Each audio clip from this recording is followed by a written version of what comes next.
অন্তরা হওয়ার পর তো মানে অগণিত আসলে আসলে জানি না, এটা গড গিফটেড। আর বাকিটা তো অমি ভাইয়ের কৃতিত্ব। অমি ভাই আমার ক্যারেক্টারটাকে এত সুন্দর করে পোট্রে করেছেন ব্যাচেলার পয়েন্টে। সো আর বাকিটা ছেলেদের পছন্দ, এই তো দ্যাটস ইট। আসলে যেটা হয়েছে সেটা হচ্ছে যে ব্যাচেলার পয়েন্ট করার পরে আমার ওই টাইপেরই স্ক্রিপ্ট সবচেয়ে বেশি এসছে, অ্যান্ড এটার জন্য আমার মাঝে মাঝে মন খারাপও হয় যে আমি একটু নতুন স্ক্রিপ্টে কাজ করতে চাই, বাট আনফর্চুনেটলি আমার কাছে সব অন্তরা টাইপেরই ক্যারেক্টার আসে। সো এটার জন্য আসলে বলা যায় যে আমি 2 বছর কাজই করি নাই। আমি ব্যাচেলার পয়েন্টের জন্য ওয়েট করেছি যে আমি হাজার হাজার কাজ আসলে করতে চাই না, যেহেতু বরাবরই একই স্ক্রিপ্ট আসছে বারবার। সো এটার জন্য আসলে 2 বছর কাজ অফ ছিল, অ্যান্ড আমার ইচ্ছে ছিল যে ব্যাচেলার পয়েন্ট আসলে ব্যাচেলার পয়েন্টের মাধ্যমে আবার ব্যাক করব। অনেক অনেক ভাই, মানে ওই বাচ্চা ক্লাস 5 থেকে শুরু হয়েছে, এখনো চলতেছে। অ্যান্ড অন্তরা হওয়ার পর তো মানে অগণিত আসলে ওই যে মেসেজ রিকোয়েস্টের মধ্যে ভরে থাকে, ওগুলো আসলে দেখারও সময় থাকে না, স্প্যামের মধ্যেও চলে যায়। সো হাজার হাজার অনেক।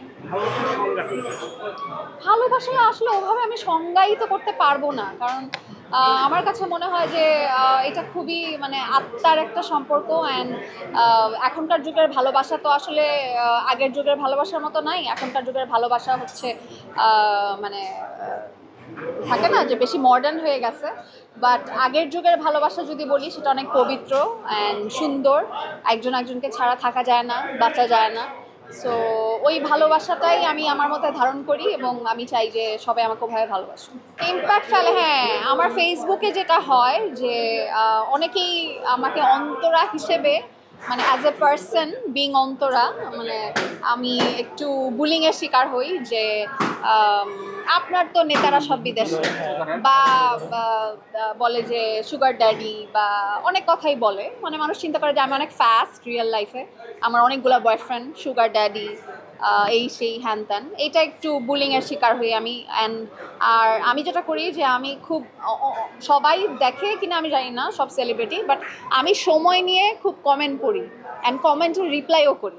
মানে আমার রিপ্লাইগুলো যদি মানুষ দেখে, মানুষ হাসবে, কারণ আমি একদমই মানে সেলিব্রিটি হিসেবে রিপ্লাই দিই না। একটা জনতা যেভাবে রিয়্যাক্ট করবে,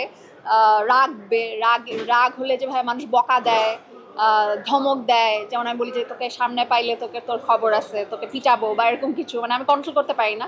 কারণ যেহেতু আমি আমার রিয়েল লাইফে একদমই ওরকম না, আমার কোনো সুগার ড্যাডিও নাই, বা আমি 100টাও বয়ফ্রেন্ড নাই, আমি রিয়েল লাইফে খুবই সাধারণ একটা মেয়ে। অ্যান্ড সো এই টাইপের কমেন্টগুলো আসলে যখন ফেস করি তখন খুব বিরক্ত লাগে। আবার মাঝে মাঝে নিজেকে বুঝাই যে তুমি যেহেতু Antara, and it's a successful season, and তুমি এখানে যেহেতু তুমি একটা পার্ট, সো মানুষ তোমাকে এভাবে ভাবে। সো মাথা ঠান্ডা করো ফারিয়া, মাথা ঠান্ডা করো। অনেকে বলে অন্তরা চোখ দিয়ে টানে, হ্যাঁ, চোখ দিয়ে টানে। হ্যাঁ, এটা আসলে আমি সিজন 3-তে যখন আমার এন্ট্রি হয় তখন এটা খুব পপুলার একটা লাইন ছিল যে অন্তরা চোখ দিয়ে টানে। শুভ বলেছিল যে অন্তরা চোখ দিয়ে টানে।